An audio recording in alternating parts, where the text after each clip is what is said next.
Good evening, everyone. Welcome to this session on the feminist perspective on the impact of militarization on rural women. Thank you so much for coming. This session is organized by the Strategic Initiative for Women in the Horn of Africa. This event is part of a consortium of feminist organizations. FIDA Uganda, which is an organization in Uganda, NAGAD in Somalia, Musawa, and EULA in Ethiopia.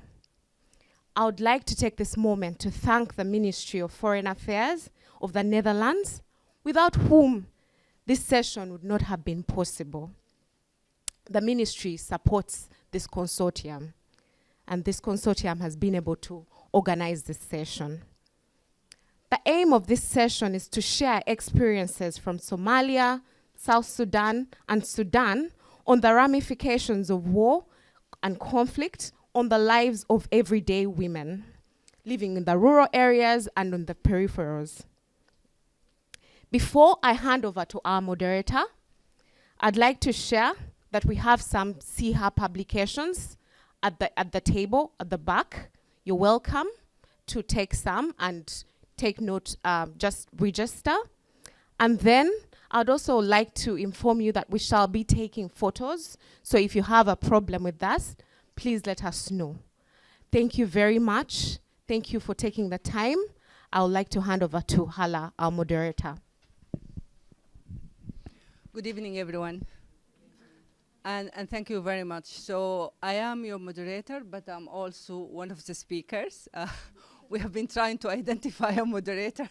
Unfortunately, our moderator apologized last minute due to critical circumstances. So welcome to this very important discussion.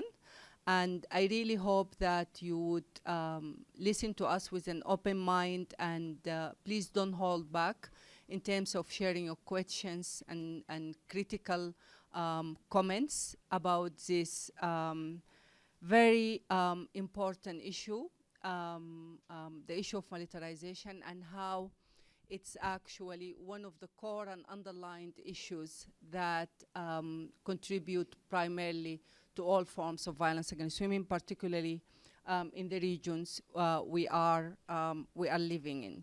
So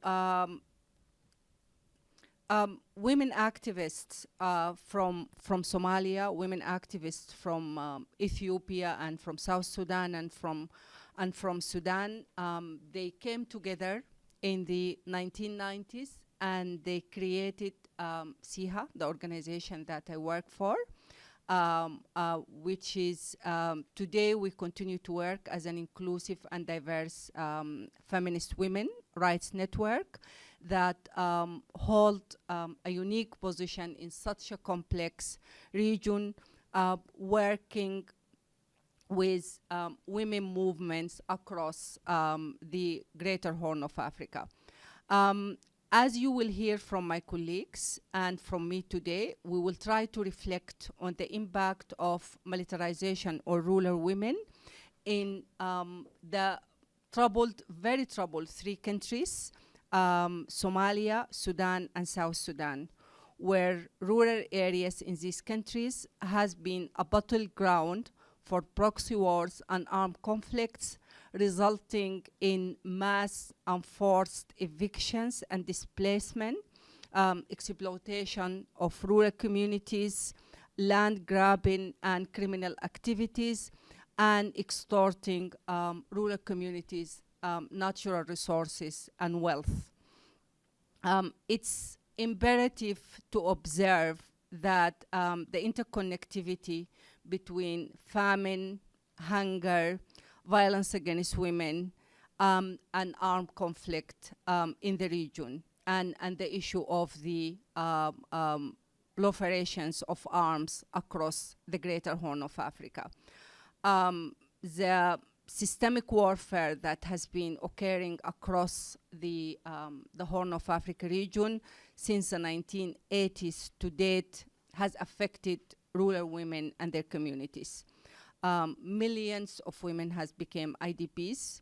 They have become refugees, and most of the IDPs and refugees in the region, they are living in the peripheries of urban centers, and they are living as in slum and in areas that's not really prepared to accommodate them in very miserable conditions. So basically our rural communities has been completely destroyed due to conflict and war.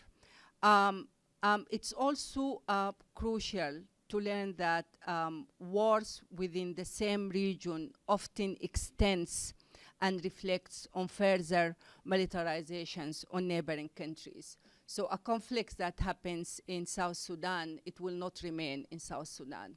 You know, it will definitely cross the borders and influence neighboring countries. And a good example, for example, the war in Yemen, which has largely affected my country, Sudan, and influence significant increase in the phenomena of militarizations. Rural Sudanese men has been recruited massively to serve on behalf of the Saudi Emirati coalitions in the Yemen war. And thus the issue of further militarization, in addition to our own armed conflicts, has been exacerbated and spread more and became actually an income generation or a source of income. Also, the war in Libya has had significant impact on increase in the increase of militarizations in the region and in Sudan. With this, I would like to introduce to you this session, which is, as I said, is going to primarily shed lights on how militarization is producing cycles of gender-based violence and sexual and gender-based violence against women and girls, and contributes to women's generational poverty and destitution. I am accompanied today by two fantastic activists who are working inside their countries in such difficult and complex circumstances. So I will start with Diga Adoui. Diga is a gender and advocacy manager. She's working at the Somali Women Development Center in Mogadishu. The Somali Women Development Center is one of the really pioneering organization that has been providing service to the survivor of sexual and gender-based violence inside Mogadishu, and has been working with IDPs and rural women for literally over 20 years. Yeah, and Dega, she worked before for SIDA, the Swedish Development Agency, but she chose voluntarily to leave Sweden, where she was born, and to come back to her home country in Somalia, and to work to support the women and girls in Somalia. So Diga, over to you. Thank you so much. And hi everyone. My name is Dika Odoe, and I work at SWDC, also called Somali Women Development Center. And I'm very glad to be here today and share this fantastic panel discussion with Hala and Nia Shangot. And thank you all for being here, also the ones that are virtually with us. So just to shed light on Somali Women Development Center, it's a local NGO based in Mogadishu. However, we have field offices across Somalia, and it was established in the 2000s, where we basically aim to help vulnerable and marginalized women and girls who have been through severe violence, and especially gender-based violence, to be specific. So we have also our operation in Southwest, Jubaland, Hirshabelle, Galmudug, and Puntland. And over the past 13 years, our guiding vision has been to see empowered Somali women in socio-economic, cultural, and political context, living in an environment free from violence. So I would like to give it back to you. Thank you so much, Hala. Okay, thank you very much. If you can also speak to us a little bit about your work and the work you are doing with women through SWDC. I don't know if your presentation is ready. Yeah, Faith? Yeah. Yeah. Okay, right, fantastic. Yeah, yeah. Okay, thank you.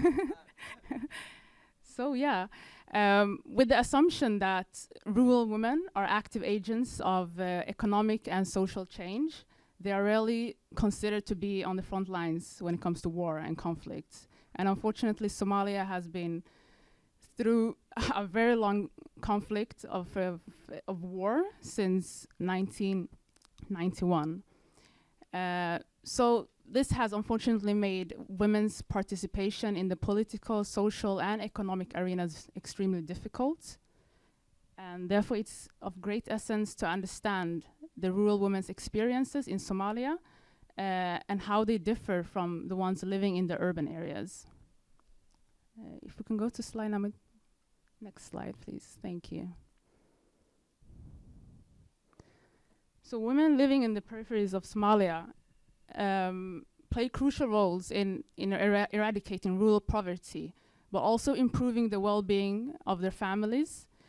Yet they are constantly being confronted with risks of being exposed to violence and discrimination, not excluding gender-based stereotypes, which in turn has denied them from equitable access to opportunities, resources, assets, and services. So since the collapse of the Somali state in 1991, militia groups have traditionally been a distinguishing aspect of the country's conflict landscape. So as a main reaction to situations of insecurity, vulnerability, and contestation, individuals, especially young men, have been prone to either join the armed groups or other malicious groups that are prevailing in Somalia, mainly due to unemployment, but also other aspects of being able to provide for their families or being brainwashed into joining such groups. So armed groups have become a main weapon used by Somali power brokers, sub-federal authorities, the national government, but also foreign interventionists to advance their own interests. So when it comes to talking about the military battlefield in Somalia, it's highly complex and populated by many armed actors, although the radical jihadist group Al-Shabaab has been the one to catch the international attention. So with an allegiance to Al-Qaeda and a long record of terrorist attacks across Somalia and other parts of East Africa, Al-Shabaab has a doctrinal version of the Sharia, which can be considered extreme for many Somalis and the Somali standard. So we have more than 60 warring parties presented in Somalia right now, ranging from clan and warlord militias, and also other malicious groups. So according to feminist scholars, if we want to put the feminist perspective on this, we can say that militarism is a product of patriarchy, and where militarization increases, so does deaths, destructions, and other human rights violations.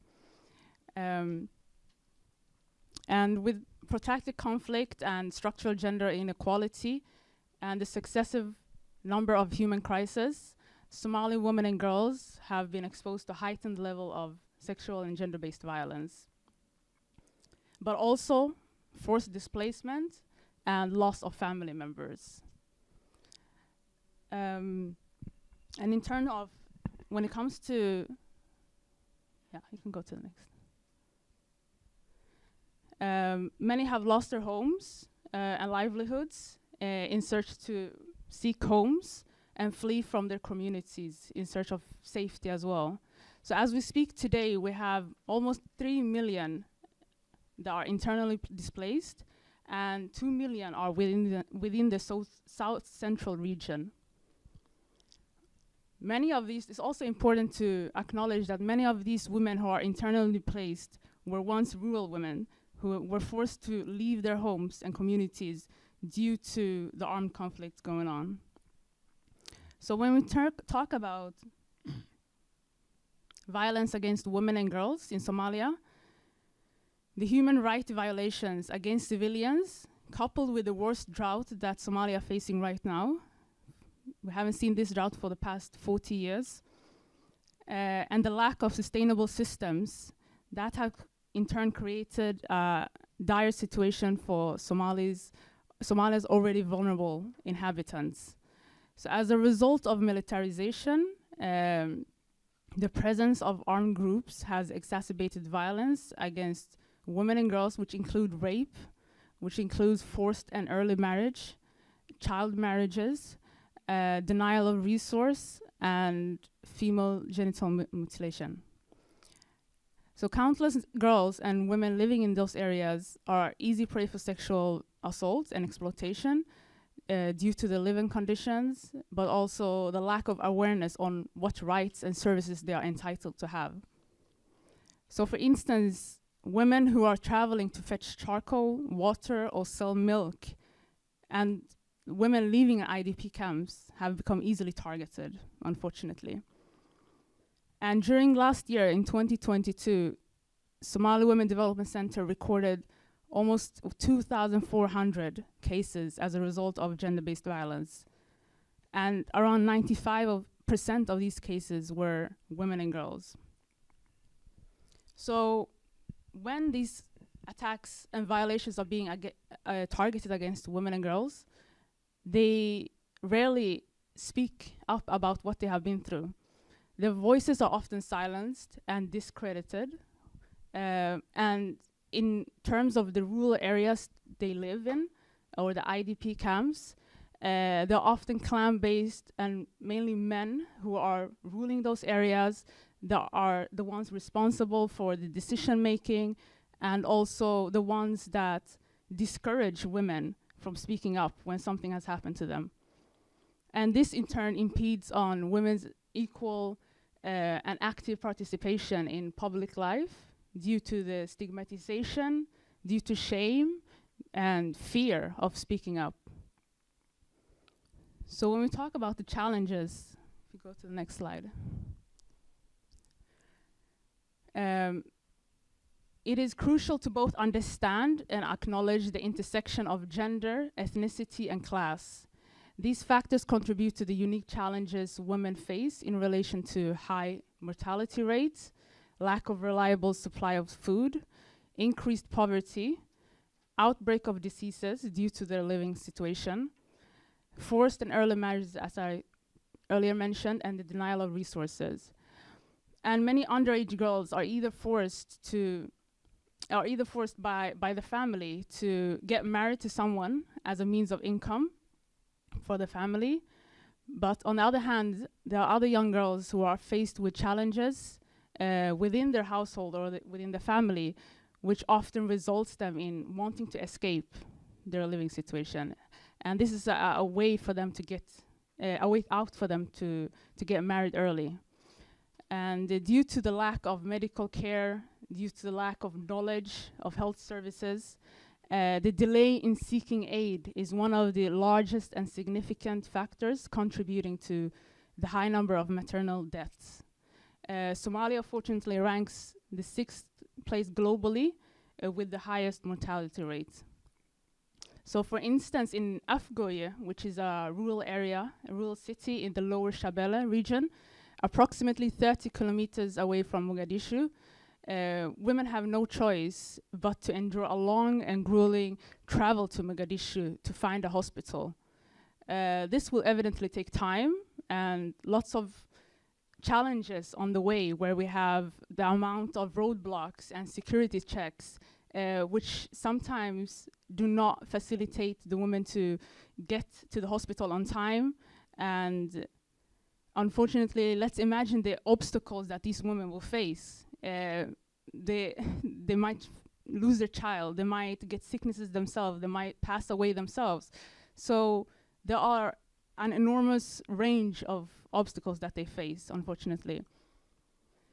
So when we talk about the provision given by an organization like Somali Women Development Center, despite the challenges that women face, women-led organization have been working tirelessly to support and empower these women in these communities. We provide, for example, critical services such as psychosocial support, but also legal aid to give them the access, give them the opportunity to access their rights. But also we give them livelihood training, which enable these women to help rebuilding their lives and communities around them.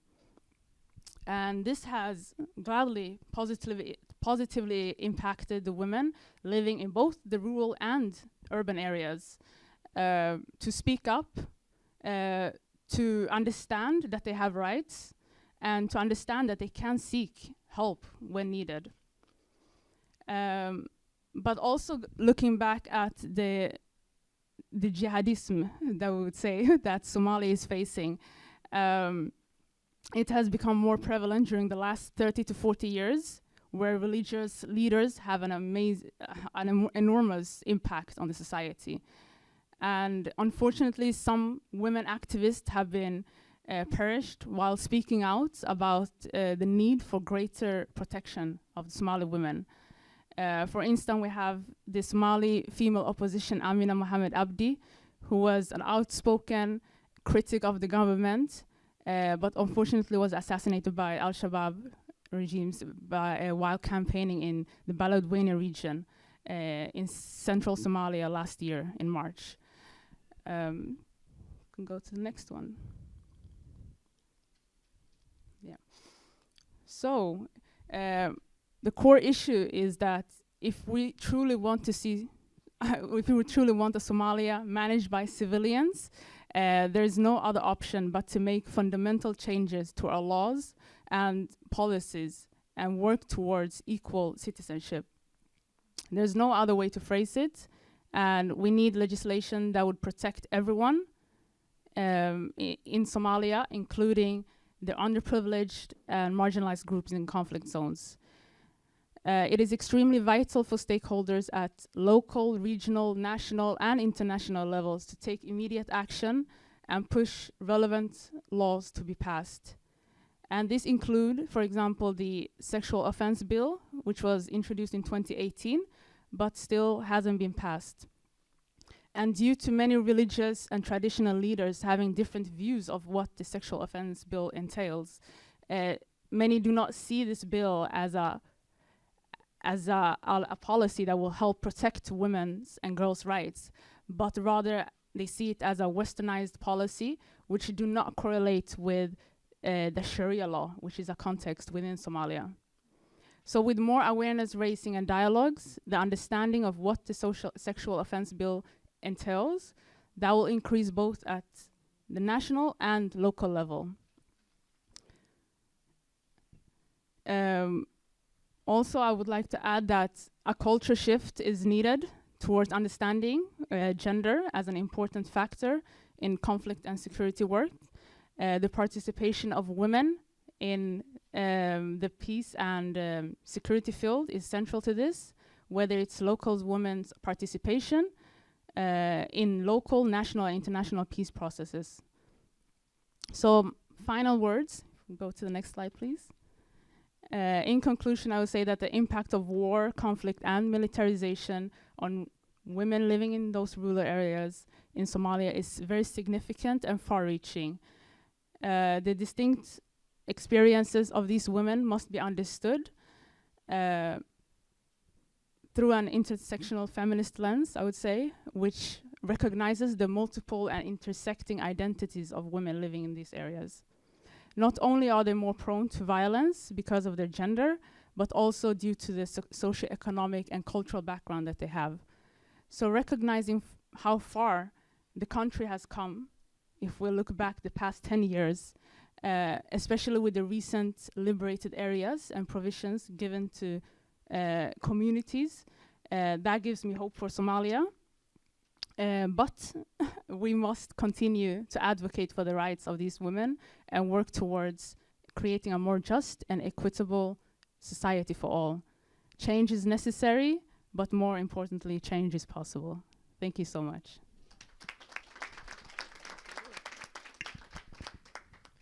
Thank you very much, Deka, for such a fantastic presentation. Not only you exposed the complex and difficult situation of Somali women and rural Somali women, but also for showing, the resilience and the strength for, women like yourself and the Somali Women Development Center, the consistency in fighting back and resisting, to and just giving the women's hope, which is very, very important. It's very, very difficult to imagine contexts like Somalia or South Sudan or Sudan without the feminist organization presence and resilience, and which is extremely crucial and important, being at the front line. And I can imagine, the sacrifices that your organization is going through and the risk you are encountering. So thank you very much. My next speaker is Nyakongoth Tai. She is a South Sudanese, a feminist and a peace activist and a human rights defender. She's an award winner, and she's someone who has been at the front line working with rural women in South Sudan in a very remote area within South Sudan in Bantu. Like Deka Nyakongoth, she has voluntarily chosen to be leading a women organization in that part of South Sudan to stand for human rights and for feminist values. Nyakongoth?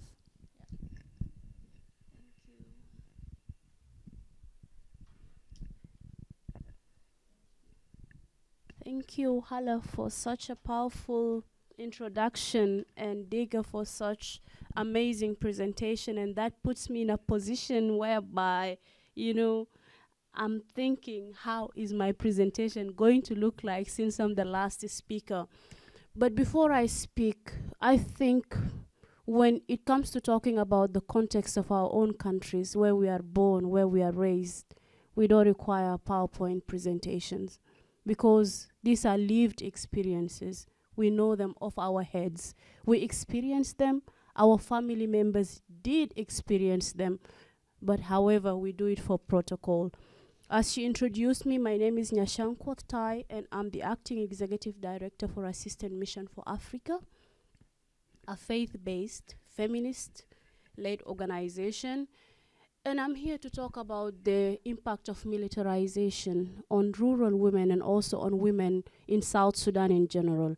But I cannot jump into talking about the impact of militarization without giving a background about South Sudan. South Sudan is the second youngest. We were the other day celebrating being the youngest country in the world, where we gained our independence in 2011 in July 9th.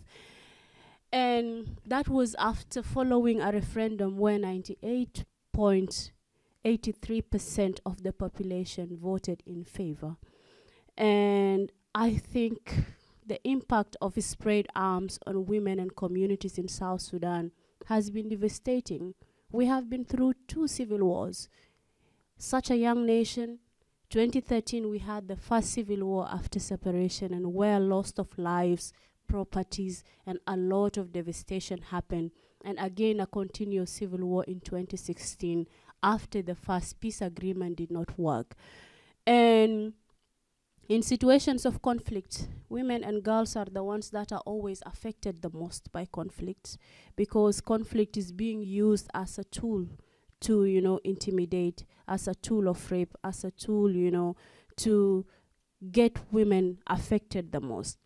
So Some of the things that happen during the conflict, it includes sexual and gender-based violence, forced marriages and abduction, and also small arms had negative impact on communities and economy, and poverty and hindering development. When we talk about issues of forced marriages, some people might think because they haven't been in this position, but these are realities that are happening every single day, whereby an underage child is forced to marry a 50-something-year-old man because of so many reasons and because of culture. In cases of rape, because of the culture and harmful cultural practices, actually, women who are survivors of sexual gender-based violence in some situations are forced to marry their rapist because of the shame and the stigma that comes with it. So you can imagine how long South Sudanese women in the rural areas have suffered.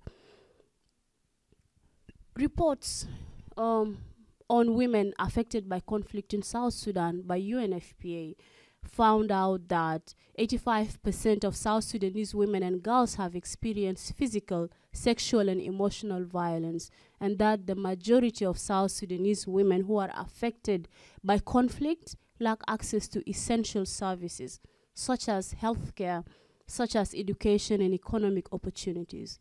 In Southern Unity State, in a village called Ganglil, I have worked in that village. Pregnant women have to cross waters and rivers during floods in order for them to have access to healthcare, in order for them to deliver babies. And you can imagine the high mortality rate. It's also noted that due to conflict, many women and girls have limited access to food, water, and sanitation. And when we talk about food, this is when women and girls also become victims of exploitations, whereby people who are able to provide will exploit them sexually in order for them to have access to basic human rights needs. The conflict also have hindered the progress of women and girls in South Sudan in general.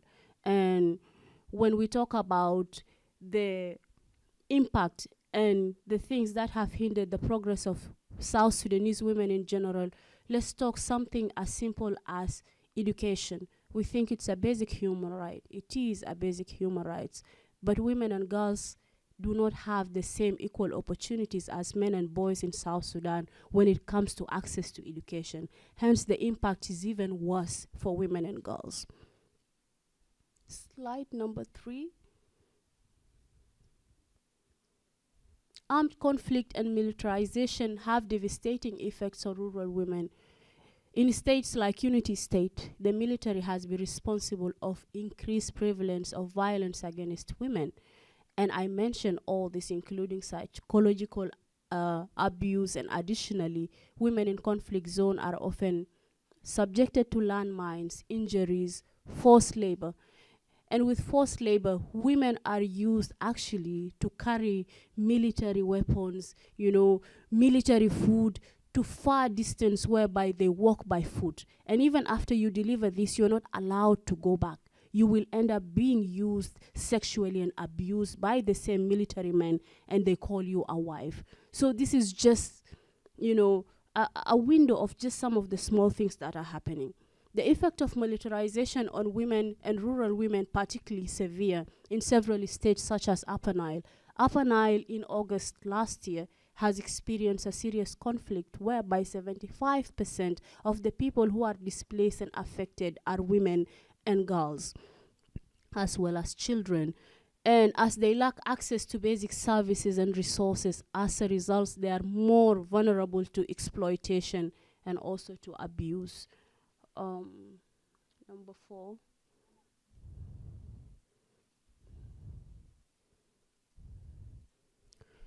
Furthermore, the presence of military forces led to displacements of rural women. We have women who are living in internally displaced camps within South Sudan. We have major camps. Within the capital city, we have a camp that is having so many women and girls and children in it. We also have a camp in Upper Nile. We have a camp in Unity State. We used to have a camp in Wau. And if you see, most of the 10 states somehow are having IDP camps, including Bor, and that says a lot about how the military presence is in the area and how women and girls and children are affected by this. Women participation in decision making also is impacted by militarization. A woman who do not have access to basic needs, such as education, such as healthcare, such as clean water, how do you expect such a woman to have the capacity to have an enabled safe space where she can sit in tables where decisions are being made about women? We are having women who are affected by militarization, by conflict, by harmful cultural practices, and the same women are excluded when decisions are being made about them. So how do we expect also women to continue fighting while they're, facing all these challenges? Militarization also make rural women exposed, and in Unity State, I will say 131 women were reported raped within a window of 3 months, according to the United Nations. So you can imagine the unreported case of women getting affected by militarization. In conclusion, conflict and armed conflict and militarization has a devastating impact on rural women. It is essential that we take action to protect rural women and women in general, and to ensure that their rights are respected, upheld, and that could have access to better livelihood and participate in politics, business, and decision-making process. And finally, I want to say that women issues are not secondary. They are not supposed to be secondary. They're essential and primary. Policies to protect women and girls are supposed to be in place without women having to advocate. It is so wrong to force women to be in a position where they have to advocate for their birthrights. It is so wrong to have women having to do double efforts to show that they belong in these spaces where by birth they were created to belong in those spaces. I think when it comes to talking about women issues, we can talk for days and for years. We have the GBV bill, we have, the family law in South Sudan. They are yet to be passed at the parliament. This is a start, and these are some of the things we advocate for under the We Cannot Wait project, where we are also an implementing partner in South Sudan together, led by SIHA. And I think it is wrong to put us in a position in order for us to push for policies that protect us. Women in South Sudan can't walk out of marriages. They can live in abusive marriages. We have cases of women who have been shot by their intimate partner. We had another case. We have 3 children that were left because their father decided to take the life of their mother. So for how long South Sudanese women will have to stand and fight for a right, such as, the family law, whereby women are protected? And I think these are the conversations that we need to have when we are talking about women issues. And thank you so much, Hala, and to SIHA for giving me the opportunity on such an important day, on International Women's Day, to talk about one of the issues that are close to my heart, and I think close to every woman's heart, if I'm not wrong. Thank you so much for the opportunity.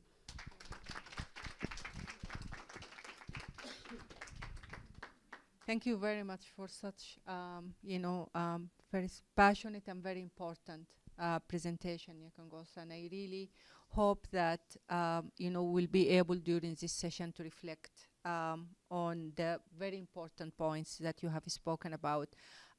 Just very quickly, I am going to speak about my own country, Sudan, before I hand in to the floor for questions and comments. So of course, this is one of the poorest countries in the world. Recently, it witnessed a great revolution that was led by women and girls, very brief transitions that gave us all a lot of hope and, expectation that finally, the grievances and the injustice and the violence that women has endured for over 30 years is going to end. But unfortunately, we found ourselves again in a new dark era where the military, they couldn't endure staying out of power for more than 28 months, and a military coup has taken place, and now we found ourselves again in a new cycle of military ruling, and women are leading the resistance in Sudan across the country. but it's such a difficult and complex situation at the moment. So Sudan hosts Africa's largest refugee populations to start with. So, so most of the armed conflicts that keeps happening around Sudan is really receiving large number of refugees, women and children from Central African Republic, from Eritrea, from Ethiopia, from Chad, and so on. And for the past 20 years, violent armed conflicts and impunity and lack of accountability have displaced as well millions of Sudanese people in Darfur, in South Kordofan and Blue Nile regions. It's also important to note that in addition to fueling armed conflicts, which is a way that the military ruling or the military governments, a tactic that the military governments they use to survive and to sustain their power. There is now Sudanese people are struggling in different regions with environmental degradations, which is also caused by militarism. The rising global interest in the in mining, the military and the different armed militia in Sudan collaborating with several foreign companies and countries in informal mining. This has triggered further displacement and forced evictions. So the army is actually forcing communities in Darfur to leave their lands. They are forcing communities in Blue Niles to leave their lands, and being very triggered by the wealth and the interest in extortion of resources in those particular land. And this is a strategy that the current Sudan coup administration is using. Women and youth who are actually has been at the front line, resisting this brutal regime and so on. They have been often victimized because by the the fact that they are the coup is sustaining its power by extortion of resources and then repressing and buying arms and repressing the waves of resistance. When we are speaking about rural women in Sudan and in the Horn of Africa, it's critical to note that the militarizations of rural men as well poses an existential threats to the women and girls and any opportunity of stability, because basically the unemployment, the corruption and so on, and the fact that the military are in control of resources, so rural men, they don't have a choice other than to accept the fact that recruitment into different military groups, as Deka has pointed out, is the only way for them to survive. So we have a situation where rural women has been victimized, constantly by men, by rural men who are recruited, as soldiers, and and they turn to become oppressor and serving the interest of different militarized groups. The other important thing also that I'd like to address is that the issue of the systemic forced evictions that keeps happening across Sudan, as I said, mainly, for the reasons of, accessing underground resources or accessing land. It's happens after violence, massacre, and destructions of rural community, and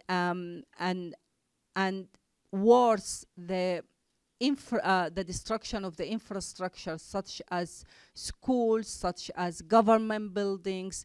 It's becoming also a pattern recently, in addition, of course, to the terror and the sexual and gender-based violence that accompany those situations.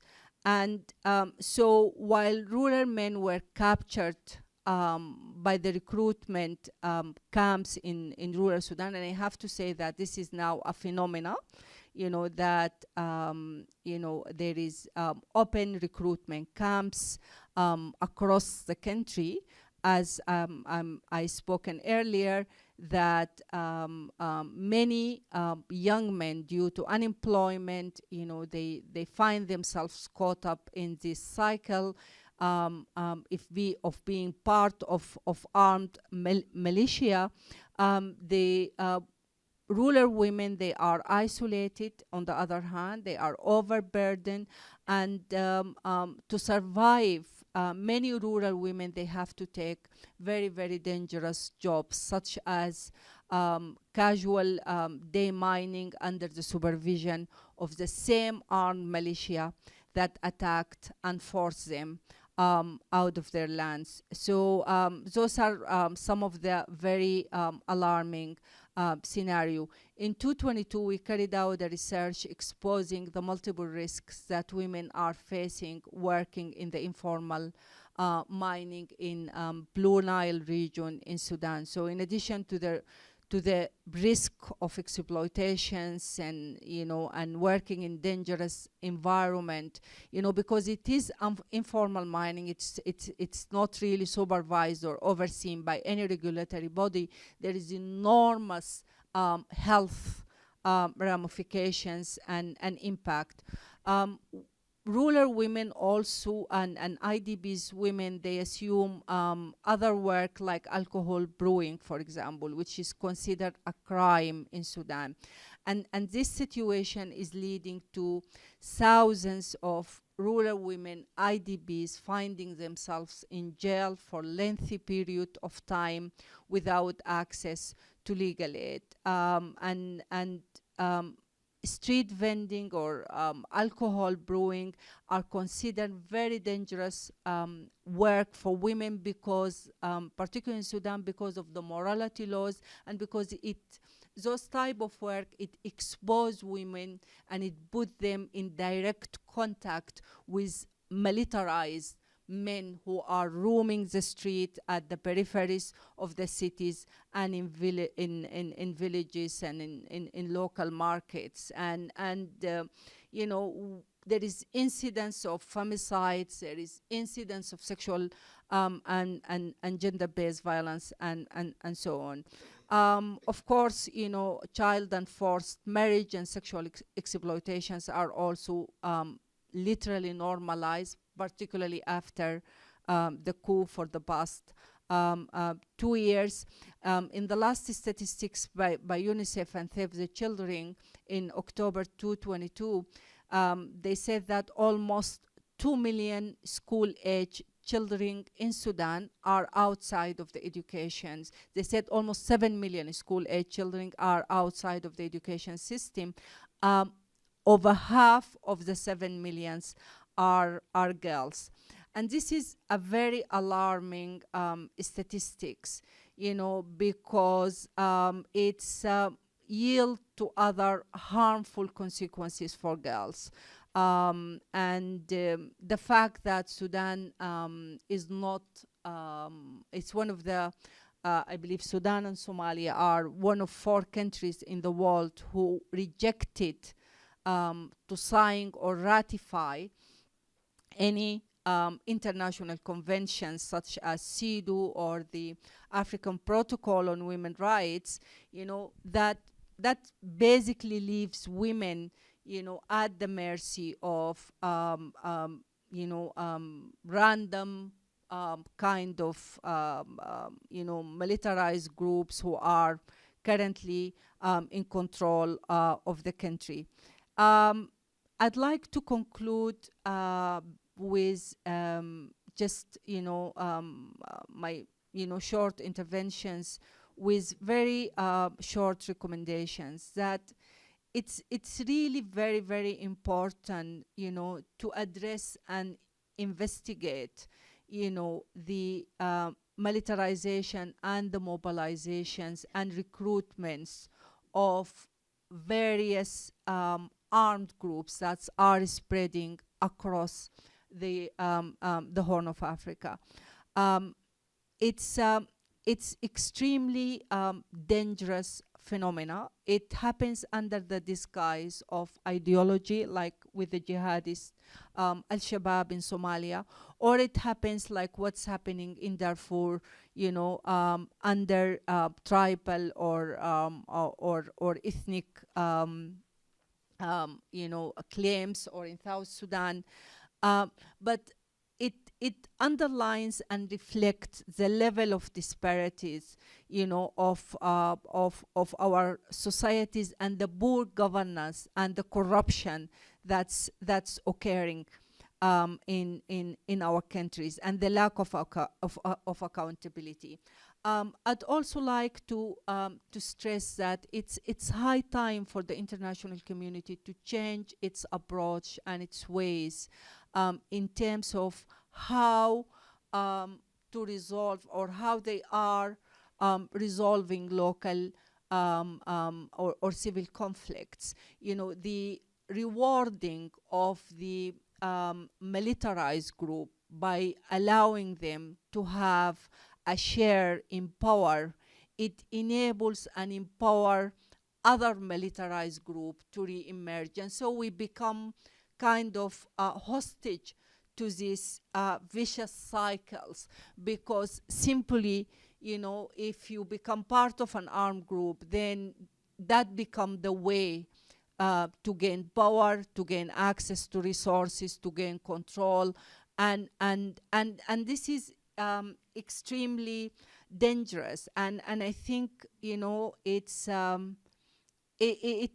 we have to review, for the international regional actor, they have to review their ways of engaging with civil conflicts.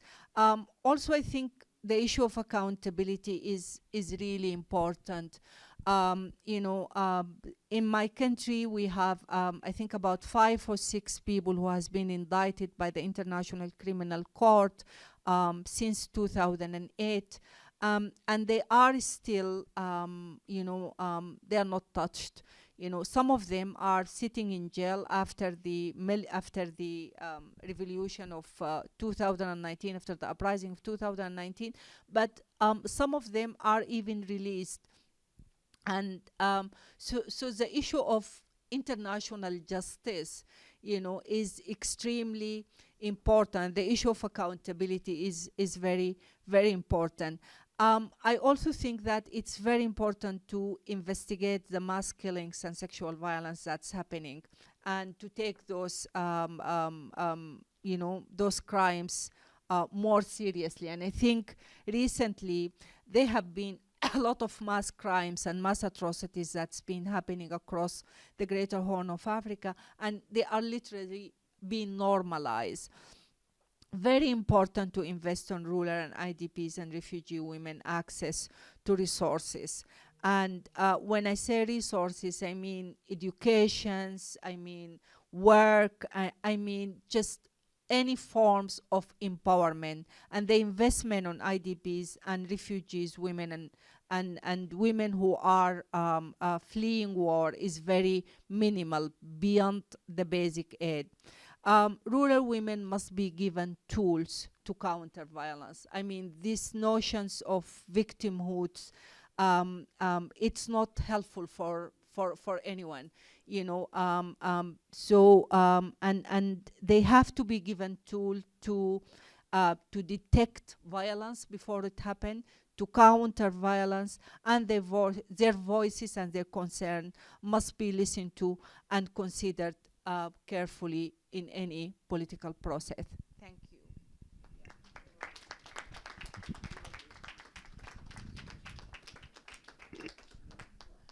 So thank you very much for listening, and I think Julia, now the floor is open for questions and comments.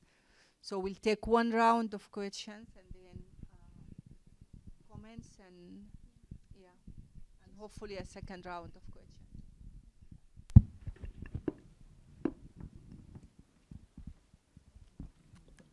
Good evening, everybody. My name is Elizabeth Kemij Shah. I'm from Uganda, and I work with an institution called FIDA Uganda, which is an association of women lawyers. SIHA are friends and partners of FIDA, and we're doing what I believe is amazing work in the We Cannot Wait coalition.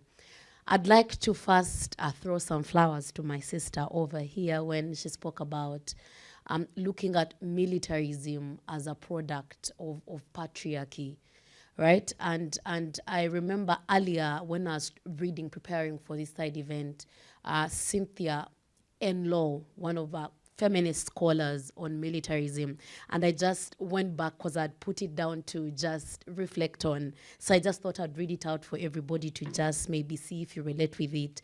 So they say that strongly connected to gender relations, where the militaristic believes extensively institutionalized patriarchy by strengthening a masculinized social order. She says militarism stems from patriarchy, and patriarchy reinforces and legitimizes the effect of militarism. So I do agree with you when you say this has a lot of patriarchy written over it, and that's why it's important that a feminist lens is used while we speak about militarism.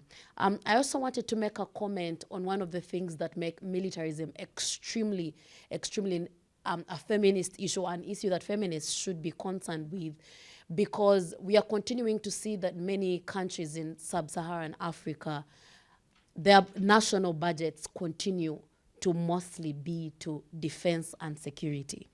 Of course, no one is going to put we are fighting back or whatever, but you call it defense and security. When you read these budgets, you will see that a lot of the defense and security is actually militarization in some of these areas in these countries. And of course, that has an impact at the end of the day, especially on the socio-economic rights of women, because that means education budget is being cut, the health budget is being cut. And it has, for me, I feel like in many countries in Africa, it's left a space now that is being filled by a lot of private sector. Right? And we know the problems with having the private sector take lead in accessibility of some of these socio-economic issues. So I feel like this is a very big issue for feminists to pay attention to. Then I also wanted to make a comment about, let me just open my notes. Yes. You said something about the sexual offences bill, and that's a conversation that is also happening in Uganda right now, and it was happening even before the conversation on the sexual offences bill, and how it is important, especially because of the rape and other sexual offences that happen because of these problems. So for me, it was a learning that now that it was not assented to, it's been returned to our parliament for discussion. I think this is something that we should look into, especially because of the conversation on transitional justice, because of the war that happened in northern Uganda. Northern Uganda, yes. And then lastly, Hala, you spoke about how rural men being recruited affects the well-being of rural women. And I thought about, in many countries, rarely do we see militarization and its impact in the city center. It's always happening in mostly either peri-urban areas, but that's also very rare, but it's mostly in the rural areas. And it's because it's very easy for you to get cheap labor or even free labor, you know, for people to just get recruited. But also, a lot of people in rural areas, because of the social economic situation there, it's really a fertile ground to easily come through and do a lot of organizing around either arming communities and civilians to fight back, which I know that at the end of the day, in countries like Uganda, where a lot of our food and agricultural projects come from rural areas, It means that we are going to start dealing with issues of high prices for food, and we're going to start having issues of hunger. We're going to start having issues of many of children from rural areas moving to the streets of more urban centers to beg. So there's a whole bigger problem, and it's exciting to see that SIHA and partners are taking lead in ensuring that women are part of these conversations. And then lastly, I think conversations on militarization, I'm glad that have left the Ministry of Defense or Security, depending on where you come from. I don't know what the other countries call their ministries that are in charge of these issues of arms and securities of countries. I think I'm glad that rural women are finally taking the lead to say we need peace. The guns are not working. We are getting raped every day. Our children do not have food. And I think what We Cannot Wait movement is doing right now is having women at the center. And it's also important because we see the shrinking civic space may not allow for Hala, for Tai, and for myself from FIDA to be at the front line demanding for these things. But when we see people pick up themselves and be able to fight back, to negotiate with the government and say this doesn't work, to negotiate with groups that are arming them and etc., I think it makes a huge difference in many of these communities. So thank you very much.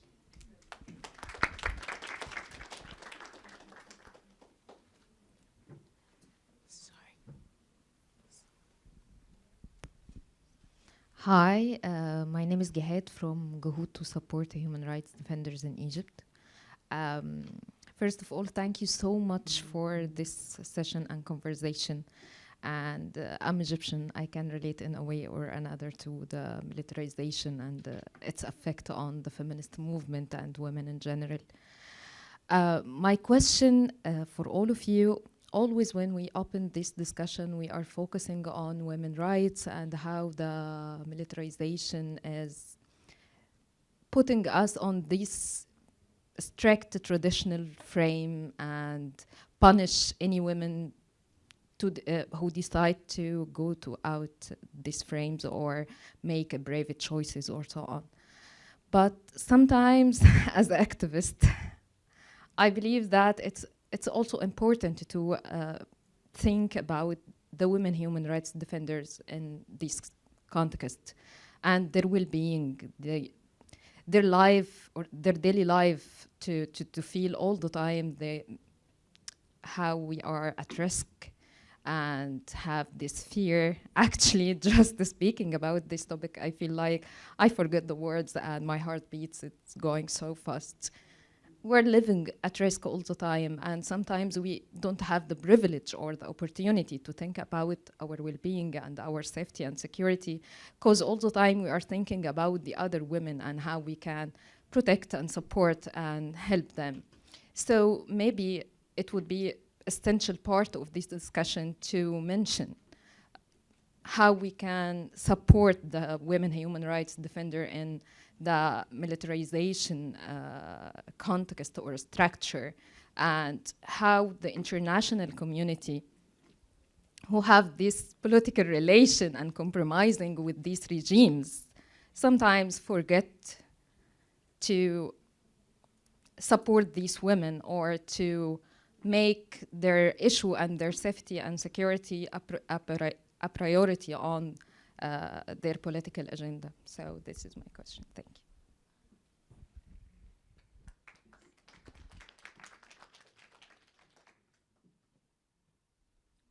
My apologies. I thought you were going to answer first. So my name is Yinka, and my question is in relation to military funding.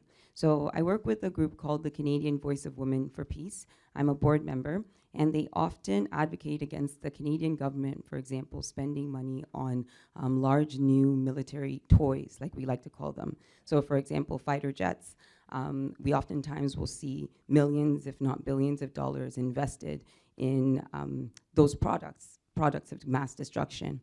Now, the reason why your presentation resonates so much is because you've given us a full, concrete view about how women, rural women, are affected by the damage done by these weapons, for example. However, one of the main issues is that governments oftentimes want to be protective. And the truth or the reality is that millions or large amounts of money will go towards buying the actual and creating the weapons of mass destruction versus dealing with the social issues that sort of pervade societies in regards to poverty that rural women would experience or lack of access to education and healthcare. So essentially my question is on this basis. Governments always seem to want to spend more money in protecting themselves, protecting the nation, and spending money in militarization than actually spending money in investing in access to healthcare and education for women. How do organizations like the Canadian Voice of Women for Peace or several civil society organizations that may be here today actively move the dial and change our government's minds so that they spend the money in the right place, and women who may be in rural communities or even within Canadian society have the benefit of those resources rather than them being used for war? Would you like to take those or should we take more? Okay. Thank you. I'm going to build on the question that you're asking. And this question is open to Deqa, Hala, and Nyanga. I hope I'm not butchering your name. Neshangwa. Okay. I remember right out of high school, I lived in Nairobi during 2005, before South Sudan became South Sudan, working with South Sudan artists to do the mine risk education during the landmine treaty that Canada was the lead. That is where I'm from. I'm Somali, but by way of Canada, I guess. And so a lot of the work that we were doing was really to kind of demining and mine risk education, because Sudan is the largest country, it was at the time in the continent of Africa. And South Sudan has a massive land that has been mined.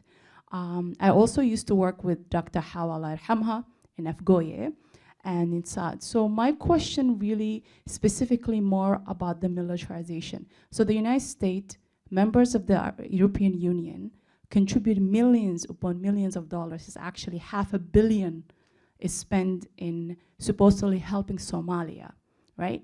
Yet the funding that is supposed to be aid, funding that's supposed to help gender-based violence, is at the same time weaponizing and providing weapons to the militia, to the military, to the different factions that exist in these countries.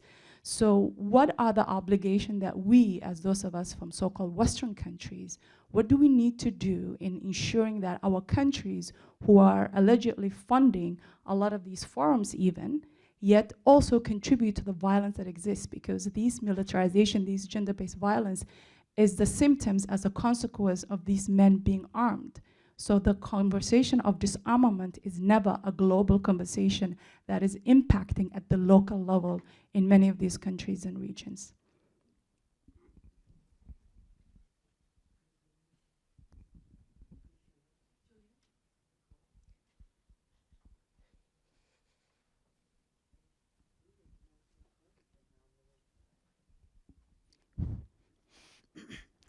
My name is Nair, and I'm also from Canada.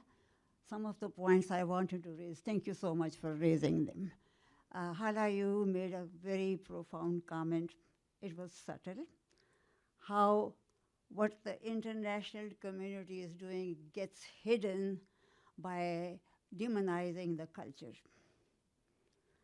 Under ideology and under tribalism, those are those issues which are put in center so that the Western countries can hide what they're doing in those parts of the world. Thank you so much for bringing the feminist perspective. Living in Canada and being a racialized woman, we long realized that we could not just talk about patriarchy. We always have to have the intersection of patriarchy with colonialism and racism. And lately, the more I look at the world, what is happening, I've been coming to CSW for the last 25 years, and the same issues we are talking. Rather, they have become worse now than ever before. So I've come to realize that the white supremacy we talk about in Canada actually underlies the international relationship between the developing and developed countries. And it's the role of us feminists living in the North which really have to expose that. Just a reminder that all meetings will end in 15 minutes. It's just a reminder that all meetings should end in 15 minutes. Thank you very much, and have a good night, and make sure you get home safe. I think I said whatever, I don't want to take too much time, but please keep the whole issue of white supremacy underlying the relationship and playing a huge role, not the total role, in strengthening patriarchy, strengthening eviction of the people whose land grabbing, and then pretending that we are sending aid and helping those women. Please keep that in your mind and have some comments. But thank you so much for the wonderful presentation.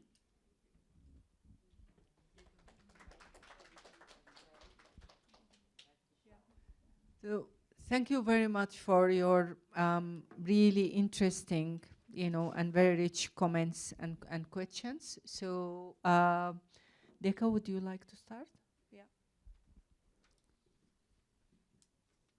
Thank you so much for your wonderful questions and listening in to us presenting.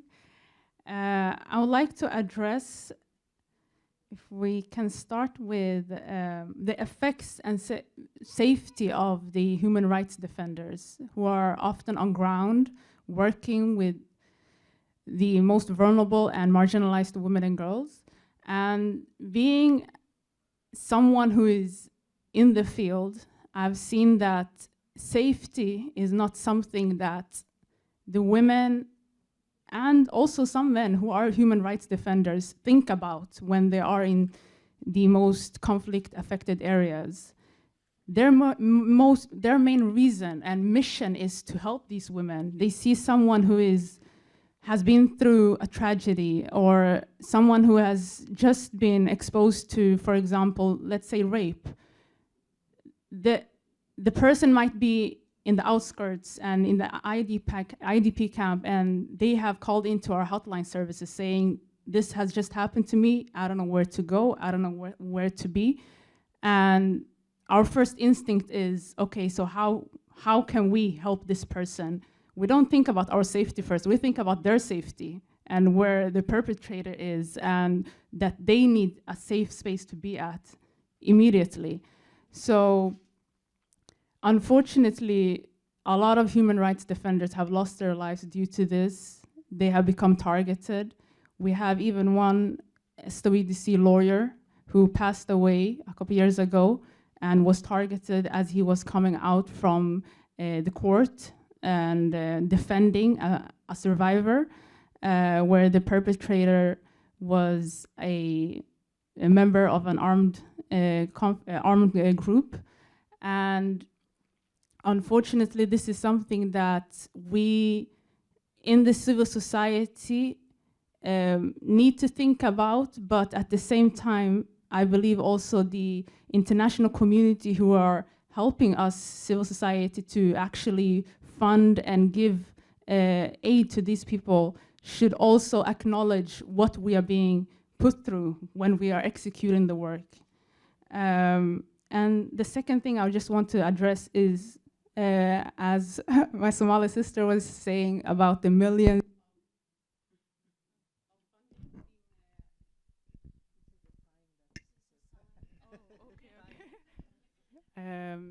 millions of monies being spent by the international community, but in reality, the money that is actually, when it trickles down to the amount of money that the CSO receives, it's way, way minimal. And we have low wages, we have restriction of resources that we can give. For example, dignity kits. I remember working with one project where we had a number of 300 dignity kits being distributed to an area. And unfortunately, more women need dignity kits or another type of service, but we do not have the money, we do not have the resource to actually be able to give an entire village where women are in desperate need of these resources. So from an international community point of view, I would say that people who are in those positions need to understand what the main issues that people working at the ground level are actually facing. Thank you. Due to time factor, I think I'll try and rush through the some of the answers and not all. I think the comment that was made on the importance of having human rights defenders, you know, have a space within these projects. I would say that the We Cannot Wait project as an implementing partner has been different in a ways that there is a budget that is set aside, you know, for feminists who are working on this, because people who worked on this project, it was more than a project for them. And for that, there is budget set aside, you know, for you to take a break, to look at your mental health, you know, to also evacuate in case of crisis. And I think this is important, and this is one of the things we lack with so many projects, because most of the projects are, you know, donor-focused projects where they will come with timeline and sheets, and, you know, they would tell you that we want 1, 2, 3 implemented, and it does not fit the context. And that's why you see we are in a cycle where we're implementing the same and there is no change. Why? Because it lacks, you know, localization and ownership over the people who are affected by the issue. And when you talk about the risk of human rights defenders, you will be shocked that some of the people who are sitting in this panel at some points left at night in a panic, you know, with breastfeeding children because of the work that they have been doing. And you have no idea. Maybe these are some of the stories that people need to say. In most cases, you find human rights defenders, survivors of sexual gender-based violence, are being represented by international NGOs who recorded their stories and they speak on their behalf. And that is so wrong, because we take away their stories, we take away their voices. And it comes with a lot of, you know, ownership when it comes from the person who is affected by it. And I think it's a high time for us, you know, to change the narrative and tell everyone that our stories are not for business. Our stories are not for making money. Our stories are real, and we deserve to tell our stories ourselves in order for us to have change. Lastly, when we talk about issues of disarmaments and issues of even funding, we find that even within the Security Council, we have members. For example, if China voted, you know, in favor of South Sudan because of the oil and because of the benefit, Russia will vote for. And then we'll find automatically members like the US and other members will be like, we're not voting. China voted, they're benefiting from the oil, we are not benefiting from the oil. The problems of South Sudanese is being auctioned because of resources and natural resources, and I think that is the case of so many organizations within Africa. Our problems are no longer problems, but are opportunities and windows that are being used. And in the meantime, we forget that there are real people who are dying every single day while people are trying to strategize on how to get, you know, deals signed. And I think it's about time for local NGOs, civil society, to turn the table around and show people that these stories are not for business. And it is a high time for us to look at these problems as real problems and not as a project in order for us to move ahead. So it's our time to change the narrative, to demand and to claim our spaces. Thank you.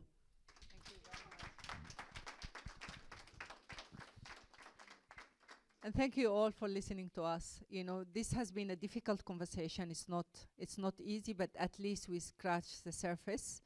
I think as women, we have the right to speak about arms proliferations. You know, it impacts us directly. We have the right to speak about security issues, and we have the right to be in the table when security issues are discussed.